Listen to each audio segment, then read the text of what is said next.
أعوذ بالله من الشيطان الرجيم بسم الله الرحمن الرحیم۔ انتہائی معزز و مکرم سامعین گرامی، پیارے پیغمبر صلی اللہ تعالیٰ علیہ وسلم نے فرمایا، کل بنی آدم خطاء و خیر الخطائین التوابون۔ ہر بنی آدم، ہر انسان خطا کار ہے، گناہ گار ہے۔ وخیر الخطائین التوابون، اور بہترین خطا کار وہ ہیں التوابون جو توبہ کرنے والے ہیں، جنہیں اپنی غلطیوں کے بعد احساس ہوتا ہے، ندامت ہوتی ہے، اور پھر وہ اللہ عز و جل کے حضور اپنے گناہوں سے توبہ طائب ہو جاتے ہیں۔ جب ہمیں اس بات کا پتہ چل گیا کہ دنیا میں بسنے والا ہر انسان گناہ گار ہے، سوائے انبیاء علیہم الصلوات و تسلیمات کی مبارک ہستیوں کے، کیونکہ وہ تو معصوم من الخطا ہیں، ان سے غلطیاں سرزد نہیں ہوتی۔ آپ صلی اللہ علیہ وسلم، دیگر انبیاء علیہم الصلوات و تسلیمات معصوم من الخطا، آپ کے علاوہ باقی جتنے بھی عوام الناس ہیں، امتی ہیں، ان سے غلطیاں ہوتی ہیں، خطائیں ہوتی ہیں، اور پھر ہر انسان کی تمنا بھی یہ ہوتی ہے کہ میں گناہوں کی زندگی چھوڑ دوں، نیکیوں والی زندگی بسر کروں۔ گناہ ہر بندہ چھوڑنا چاہتا ہے، لیکن سمجھ نہیں آتی طریقہ کیا اختیار کیا جائے، گناہ کیسے چھوڑے جائیں۔ تو آج کی ہم اپنی اس گفتگو کے اندر اسی طریقوں کو بیان کریں گے، جس کے اندر ہمیں یہ پتہ چلے کہ گناہوں کی زندگی کو چھوڑ کر نیکیوں کی زندگی کی طرف ہم نے کیسے آنا ہے۔ اللہ رب العزت نے قرآن پاک کے اندر اس کا ایک نسخہ بیان فرمایا، وَأَمَّا مَنْ خَافَ مَقَامَ رَبِّهِ وَنَهَى النَّفْسَ عَنِ الْهَوَىٰ، کہ بہرحال وہ بندہ جو اللہ رب العزت کے سامنے کھڑا ہونے سے ڈر گیا۔ اب یہاں یہ نہیں فرمایا کہ جو اللہ کے عذاب سے ڈر گیا، جو جہنم کے عذاب سے ڈر گیا، جو آگ کے عذاب سے ڈر گیا، یہ نہیں ارشاد فرمایا، بلکہ یہ فرمایا کہ جس بندے کے دل کے اندر یہ احساس پیدا ہو گیا کہ میں کل اللہ عز و جل کے حضور کیسے کھڑا ہوں گا، اور اللہ وہ ذات ہے جس نے مجھے پیدا کیا، میری پرورش فرمائی، مجھے بے شمار نعمتوں سے نوازا۔ خود اللہ فرماتے ہیں وَإِن تَعُدُّوا نِعْمَتَ اللَّهِ لَا تُحْصُوهَا، اگر تم میری نعمتوں کو شمار کرنا چاہو تو میری نعمتوں کو شمار نہیں کر سکتے۔ میرا وہ اللہ جس نے زندگی کے ہر لمحے میں مجھے بے شمار نعمتوں سے نوازا ہے، آج میں گناہ کرتا ہوں تو پھر یہ گناہوں والا چہرہ میں اللہ کے حضور کیسے لے کر جاؤں گا۔ یہ احساس اس کے دل میں پیدا ہوا، یہ کیفیت اس کے دل میں پیدا ہوئی، اور پھر وَنَهَى النَّفْسَ عَنِ الْهَوَىٰ، اس نے اپنے آپ کو گناہوں سے روک لیا۔ آگے اللہ فرماتے ہیں فَإِنَّ الْجَنَّةَ هِيَ الْمَأْوَىٰ، جنت اس بندے کا ٹھکانہ ہے، بس بے شک جنت ہی اس بندے کا ٹھکانہ ہے۔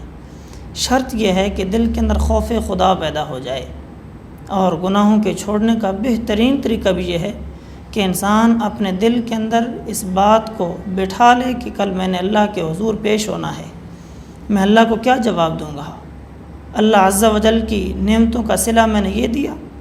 یہ کیفیت اس کے دل کے اندر پیدا ہو جائے، اور ہر وقت اس کا نظریہ یہ بن جائے کہ ہر حال میں میرا اللہ مجھے دیکھ رہا ہے، پھر وہ بندہ گناہ چھوڑ سکتا ہے۔ سیدنا فاروق اعظم رضی اللہ تعالیٰ عنہ کسی سفر پہ تھے، راستے میں زاد راہ ختم ہو گیا، سامان ختم ہو گیا، انہیں ایک ریوڑ نظر آیا، بکریوں کا ریوڑ، اس کے ساتھ ایک چرواہا بھی تھا۔ حضرت فاروق اعظم رضی اللہ تعالیٰ عنہ اس چرواہے کے پاس گئے اور جا کر کہنے لگے کہ دیکھو میں مسافر ہوں، زاد راہ ختم ہو چکا ہے، اگر تمہاری اجازت ہو تو ایک بکری کا دودھ دو کہ میں پینا چاہتا ہوں۔ وہ چرواہا کہنے لگا حضرت آپ مسافر ہیں، میں آپ کو ضرور دودھ دے دیتا، آپ کی معاونت کرتا، لیکن نہیں دے سکتا۔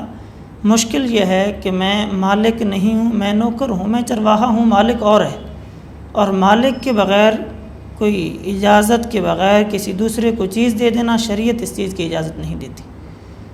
سیدنا فاروق اعظم رضی اللہ تعالیٰ عنہ حیران ہوئے اس بندے کی اس امانت داری کو دیکھ کر، فرمانے لگے ایک ایسا طریقہ کرتے ہیں تجھے بھی فائدہ ہو جائے اور مجھے بھی فائدہ ہو، اور وہ طریقہ یہ ہے کہ میں کچھ نقدی تجھے دیتا ہوں، کچھ رقم دیتا ہوں، اس کے بدلے میں تو ایک بکری مجھے بیچ دے، تیرا فائدہ یہ ہوگا تجھے رقم مل جائے گی، اور میرا فائدہ یہ ہوگا اپنے باقی سفر کے اندر میں اس بکری کو استعمال کر سکوں گا، اس کا دودھ دو کر میں اپنا زاد راہ بنا سکوں گا۔ اور اگر تیرا مالک تجھ سے پوچھے تو کہنا کہ جنگل میں بکریاں چراتا ہوں اور جنگل میں بھیڑیے بھی ہوتے ہیں، ممکن ہے کسی بھیڑیے نے آ کر اس بکری کو کھا لیا ہو۔ وہ کہنے لگا حضرت آپ کی بات مجھے سمجھ آ گئی ہے، ممکن ہے میں اپنے مالک کو مطمئن بھی کر لوں گا، وہ مطمئن بھی ہو جائے گا، لیکن سوال یہ ہے کہ یا ھذا فأین اللہ، اللہ کدھر ہے؟ اللہ کو کیا جواب دیں گے؟ ہمارا اللہ بھی تو ہمیں دیکھ رہا ہے۔ سیدنا فاروق اعظم رضی اللہ تعالیٰ عنہ اس چرواہے کی اس بات کو سن کر بڑے متعجب اور حیران ہوئے، اور پھر کہنے لگے کہ جب تک تجھ جیسے امانت دار بندے اس روئے زمین پر موجود ہیں، کوئی ظالم کسی دوسرے شخص پر ظلم نہیں کر سکتا۔ اب اس چرواہے کا نظریہ یہ تھا کہ میرا اللہ مجھے دیکھ رہا ہے، اس وجہ سے میں خیانت نہیں کر سکتا۔ اور دوسرا واقعہ بھی ہمارے سامنے ہے، مشہور واقعہ ہے سیدنا فاروق اعظم رضی اللہ تعالیٰ عنہ رات کے وقت گلیوں میں گشت کیا کرتے تھے۔ رات کے آخری پہر میں ایک دروازے کے باہر پہنچے، ماں بیٹی کی آپس میں کچھ باتوں کی آوازیں باہر سنائی دے رہی تھی۔ سیدنا فاروق اعظم رضی اللہ تعالیٰ عنہ نے کان لگا کے سنا، ماں اپنی بیٹی کو کہتی ہے کہ بیٹا جو دودھ نکال کے لائی اس میں پانی ملا دو، مالی فائدہ زیادہ ہوگا، رقم زیادہ وصول ہوگی۔ بیٹی آگے سے کہتی ہے ماں کیا آپ جانتی نہیں ہیں کہ سیدنا فاروق اعظم رضی اللہ تعالیٰ عنہ جو وقت کے امیر المؤمنین ہیں انہوں نے منع کیا ہے۔ اب ماں کہتی ہے بیٹا رات کی تنہائی ہے، اندھیرا ہے، کہاں فاروق اعظم رضی اللہ تعالیٰ عنہ ہمیں دیکھ رہے ہوں گے؟ تو پھر بیٹی کہتی ہے ماں امیر المؤمنین اگرچہ نہیں دیکھ رہے، لیکن امیر المؤمنین کا رب اللہ رب العزت تو ہمیں دیکھ رہا ہے، لہٰذا ہم یہ غلطی نہیں کریں گے۔ حضرت فاروق اعظم رضی اللہ تعالیٰ عنہ واپس آئے اور صبح اسی گھر میں اسی بیٹی کے لیے پیغام نکاح بھیجا کہ میں اس کو اپنے بیٹے سیدنا عبداللہ بن عمر رضی اللہ تعالیٰ عنہ کی بیوی بنانا چاہتا ہوں، اپنی بہو بنا کر لانا چاہتا ہوں۔ انہوں نے رشتہ قبول کر لیا، اور یہ وہی بیٹی جو امانت دار تھی، جس کے دل کے اندر اللہ کا ڈر تھا، خشیت الہی تھی، خوف خدا تھا، پھر انہی کی نسل سے سیدنا عمر بن عبدالعزیز رحمہ اللہ مشہور تابعی جنہیں 5واں خلیفہ کہا جاتا ہے، وہ اسی خاتون کے نواسے تھے۔ خوف خدا کی وجہ سے اللہ رب العزت نے اتنی بڑی نعمتوں سے مالا مال فرمایا، تو گناہوں کے چھوڑنے کا سب سے آسان اور بہترین طریقہ وہ یہی ہے کہ دل کے اندر یہ کیفیت پیدا کی جائے کہ میرا اللہ ہر حال میں مجھے دیکھ رہا ہے۔ اس کے بغیر انسان گناہوں کو نہیں چھوڑ سکتا۔ اب دیکھیے دنیا کے اندر کہیں بھی اگر جرائم ہوتے ہیں، غلطیاں ہوتی ہیں، خطائیں ہوتی ہیں، ان کی روک تھام کے لیے ہم کیا کرتے ہیں؟ پولیس بنائی جاتی ہے، محکمے بنائے جاتے ہیں، ادارے بنائے جاتے ہیں، عدالتیں قائم کی جاتی ہیں، اور پھر ہر محکمہ اپنی جگہ پہ رہ کر کام بھی کر رہا ہے۔ پولیس اپنا کام کر رہی ہے، بلکہ پولیس کے اوپر دوسری پولیس بنا دی گئی، محکموں کے اوپر دوسرے محکمے بنا دیے گئے، عدالتیں بھی کام کر رہی ہیں، لیکن جرائم دن بدن کم نہیں بلکہ بڑھتے جا رہے ہیں۔ وجہ کیا ہے؟ پولیس اپنی ڈیوٹی ادا کرے گی، دن کی روشنی میں جرائم کو روکے گی، رات کی تنہائیوں کا کیا ہوگا؟ جنگلات کی تنہائیوں کا کیا ہوگا؟ اسے بھی چھوڑیے، انسان کے دل کے اندر پیدا ہونے والے وہ خیالات، وہ تصورات، ان کا کیا بنے گا؟ یہ تب تک ختم نہیں ہوں گے جب تک انسان اپنے دل کے اندر خوف خدا کی کیفیت پیدا نہیں کرے گا۔ جب خوف خدا کی کیفیت پیدا ہو جائے گی، پھر کوئی ڈاکو ڈاکہ نہیں ڈالے گا، پھر کوئی بے نمازی نماز نہیں چھوڑے گا، پھر کوئی زانی زنا نہیں کرے گا، کوئی چوری کرنے والا شخص چوری نہیں کرے گا۔ وجہ یہ ہے کہ اس کے دل کے اندر خوف خدا پیدا ہو گیا ہے۔ اور پھر خوف خدا، حضرت حنظلہ رضی اللہ تعالیٰ عنہ صحابی رسول ہیں، ان کے دل میں کتنا خوف خدا تھا۔ آپ صلی اللہ تعالیٰ علیہ وسلم کی محفل میں تشریف لائے، کانپتے ہوئے، روتے ہوئے اور ڈرے ہوئے تھے، آ کر کہنے لگے اللہ کے رسول نافق حنظلہ، حنظلہ منافق ہو گیا ہے۔ آپ صلی اللہ علیہ وسلم نے پوچھا حنظلہ کیسے منافق ہو گیا ہے؟ حضرت حنظلہ کہنے لگے اے اللہ کے رسول، جس وقت ہم آپ کی محفل میں بیٹھتے ہیں ہماری اور کیفیت ہوتی ہے، جنت اور جہنم کے تذکرے سنتے ہیں، اللہ کی نعمتوں کا تذکرہ سنتے ہیں، ہمارے دل کی کوئی اور کیفیت ہوتی ہے۔ جب آپ کی محفل سے اٹھ کر باہر چلے جاتے ہیں ہماری وہ کیفیت ختم ہو جاتی ہے۔ اندر محفل کے اندر کی کیفیت اور باہر معاشرے کی ہماری کیفیت اور ہے، یہی منافقت ہے۔ تو آپ صلی اللہ تعالیٰ علیہ وسلم نے فرمایا یا حنظلہ ساعتن ساعتن، یہ تو وقت وقت کی بات ہے، اگر تمہاری یہی کیفیت جو میری محفل میں ہوتی ہے اگر باہر معاشرے کے اندر بھی ہو تو پھر فرشتے تمہارے ہاتھوں پہ آ کر مصافحہ کریں۔ حضرت حنظلہ رضی اللہ تعالیٰ عنہ جو کہ صحابی رسول ہیں، صحابی رسول ہونے کے باوجود بھی دل کے اندر اتنا ڈر ہے، اتنا خوف ہے، اتنی خشیت ہے کہ آپ صلی اللہ تعالیٰ علیہ وسلم کے سامنے آ کر اپنی اس کیفیت کا اظہار فرمایا۔ حضرت عمر رضی اللہ تعالیٰ عنہ امیر المؤمنین ہیں، خلیفہ ثانی ہیں، اور یہ وہ شخصیت ہیں جنہیں دنیا کے اندر اللہ رب العزت نے پیارے پیغمبر صلی اللہ تعالیٰ علیہ وسلم نے جنت کی بشارت سنائی، اور آپ صلی اللہ علیہ وسلم نے فرمایا عمر فی الجنہ، عمر جنت میں جائے گا۔ اور آپ صلی اللہ علیہ وسلم واقعہ معراج بیان فرما رہے تھے، اور اس میں فرمایا عمر جب میں معراج پہ گیا وہاں مجھے ایک بڑا خوبصورت محل دکھایا گیا، ایک فارم ہاؤس، ایک بنگلہ دکھایا گیا جس کے کنارے پر ایک خاتون بیٹھی وضو کر رہی تھی، اور اتنا خوبصورت محل تھا کہ میرا دل چاہا میں اس محل میں داخل ہوں، لیکن مجھے تیری غیرت مانے تھی۔ مجھے یاد آ گیا کہ عمر تو بڑا غیرت مند انسان ہے، وہ غیور انسان ہے، اس کے محل میں مجھے بغیر اجازت نہیں جانا چاہیے۔ حضرت عمر رضی اللہ تعالیٰ عنہ جب یہ بات سنی تو حضرت عمر رضی اللہ تعالیٰ عنہ کی آنکھوں سے آنسو جاری ہو گئے اور فرمانے لگے اعلیک اغار یا رسول اللہ، اے اللہ کے رسول کیا میں آپ پہ بھی غیرت کھاؤں گا؟ کاش کہ آپ اس محل میں داخل ہو جاتے، اس محل کی رونق دوبالا ہو جاتی۔ حضرت عمر رضی اللہ تعالیٰ عنہ وہ شخصیت ہیں جنہیں دنیا میں رہتے ہوئے آپ صلی اللہ علیہ وسلم کی مبارک سچی زبان سے جنت کی بشارت بھی سنائی گئی، اور آپ صلی اللہ علیہ وسلم کی مبارک زبان سے جنت میں محل ہونے کی خوشخبری بھی سنائی گئی۔ اس کے باوجود سیدنا فاروق اعظم رضی اللہ تعالیٰ عنہ آپ صلی اللہ تعالیٰ علیہ وسلم کے انتقال، آپ کے رخصت ہونے کے بعد حضرت حذیفہ رضی اللہ تعالیٰ عنہ کے پاس تشریف لے جاتے ہیں، اور حضرت حذیفہ وہ صحابی رسول تھے جو آپ صلی اللہ علیہ وسلم کے رازدار تھے۔ آپ صلی اللہ علیہ وسلم نے حضرت حذیفہ رضی اللہ تعالیٰ عنہ کو منافقین کی فہرست بتائی تھی کہ مدینہ کے اندر کون کون لوگ منافق ہیں۔ سیدنا فاروق اعظم رضی اللہ تعالیٰ عنہ حضرت حذیفہ کے پاس گئے اور کہنے لگے حذیفہ مجھے اتنا بتا دو کہ میرا نام کہیں ان منافقین کی لسٹ میں تو نہیں ہے؟